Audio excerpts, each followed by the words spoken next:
आयुब ने उठकर अपने वस्त्र फाड़ डाले, उसने सिर मुड़वाया और मुंह के बल भूमि पर गिरकर यह कहा, मैं नंगा ही माता के गर्भ से निकला और नंगा ही पृथ्वी के गर्भ में लौट जाऊंगा। आप सबको जय मसीह की। परमेश्वर द्वारा आयुब की परीक्षा।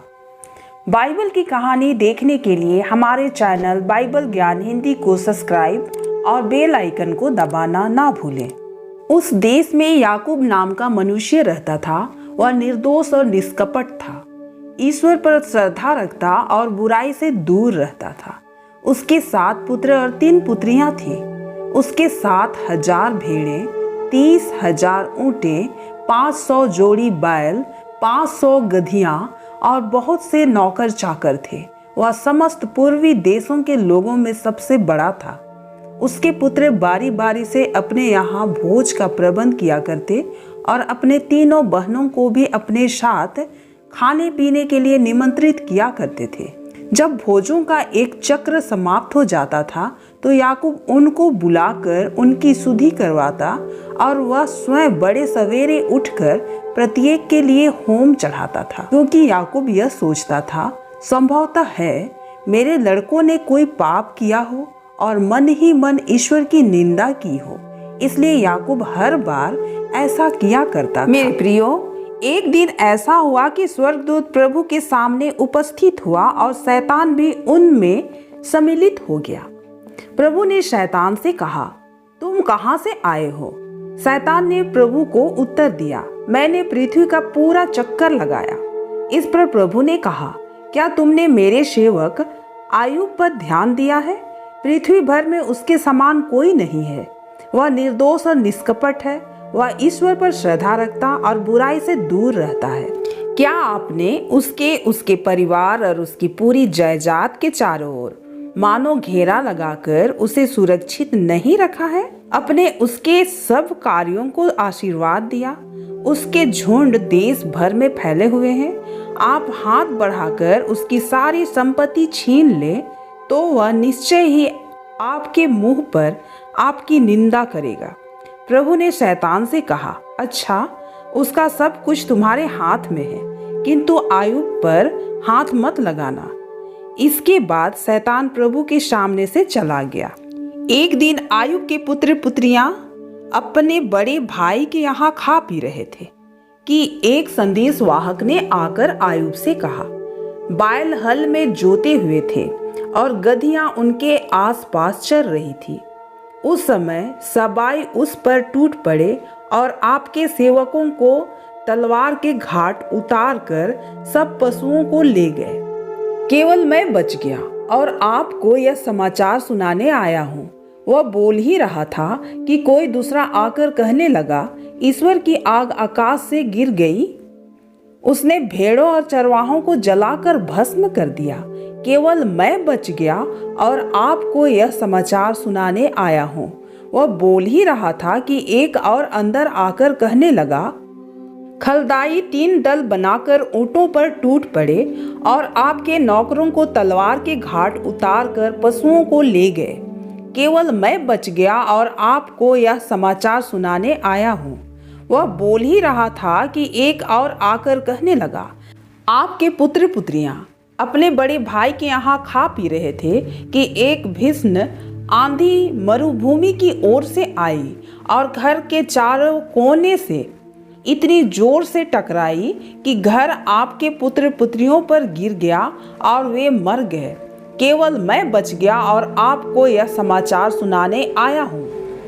आयुब ने उठकर अपने वस्त्र फाड़ डाले, उसने सिर मुड़वाया और मुंह के बल भूमि पर गिरकर यह कहा, मैं नंगा ही माता के गर्भ से निकला और नंगा ही पृथ्वी के गर्भ में लौट जाऊंगा। प्रभु ने दिया था, प्रभु ने ले लिया। धन्य है प्रभु का नाम। इन सब विपत्तियों के होते हुए भी आयुब ने कोई पाप नहीं किया और उसने ईश्वर की निंदा नहीं की। एक दिन फिर ऐसा हुआ कि स्वर्गदूत प्रभु के सामने उपस्थित हुआ। शैतान भी उसके सामने आया। प्रभु ने शैतान से कहा, तुम कहाँ से आए हो? शैतान ने प्रभु को उत्तर दिया, मैंने पृथ्वी का पूरा चक्कर लगाया, प्रभु ने शैतान से कहा, क्या तुमने मेरे सेवक आयुब पर ध्यान दिया है? पृथ्वी भर में उसके समान कोई नहीं है। वह निर्दोष और निष्कपट है। वह ईश्वर पर श्रद्धा रखता और बुराई से दूर रहता है। तुमने अकारण ही उसकी तबाही करने के लिए मुझे उस्काया है, फिर भी वह पहले की तरह निर्दोष है। शैतान ने प्रभु को उत्तर दिया, चमड़ी के बदले चमड़ी।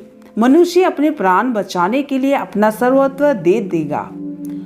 आप हाथ बढ़ाकर उसके शरीर पर प्रहार कीजिए तो वह निश्चय ही आपके मुंह पर आपकी निंदा करेगा। प्रभु ने शैतान से कहा, अच्छा, मैं उसे तुम्हारे हवाले करता हूँ, किंतु तुम उसे जीवित रहने दो। इसके बाद शैतान प्रभु के सामने से चला गया और उसने आयुब को सिर से पैर तक दर्दनाक फोड़े से भर दिया।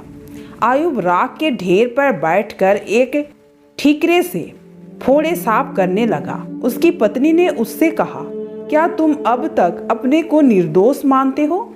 ईश्वर की निंदा करो और मर जाओ। आयुब ने उत्तर दिया, तुम मूर्ख स्त्री की तरह बकती हो।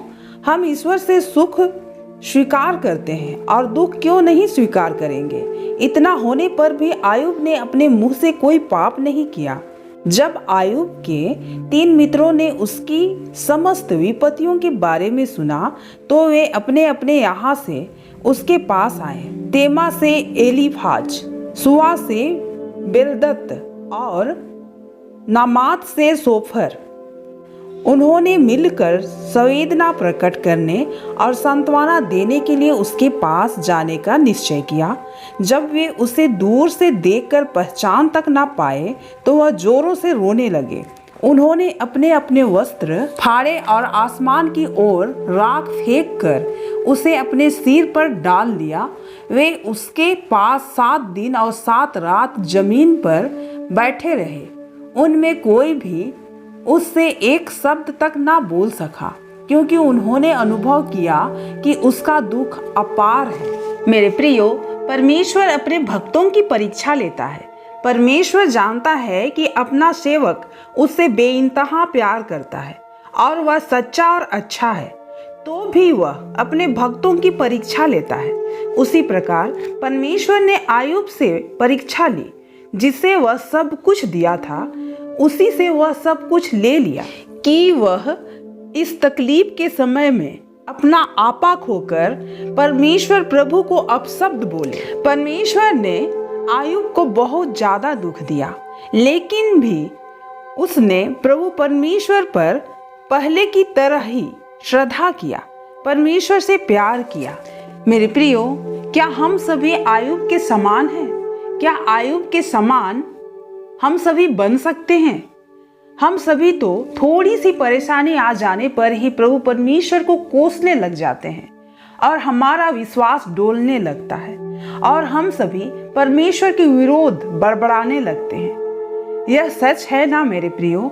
और अगर ऐसा नहीं है तो बहुत अच्छी बात है।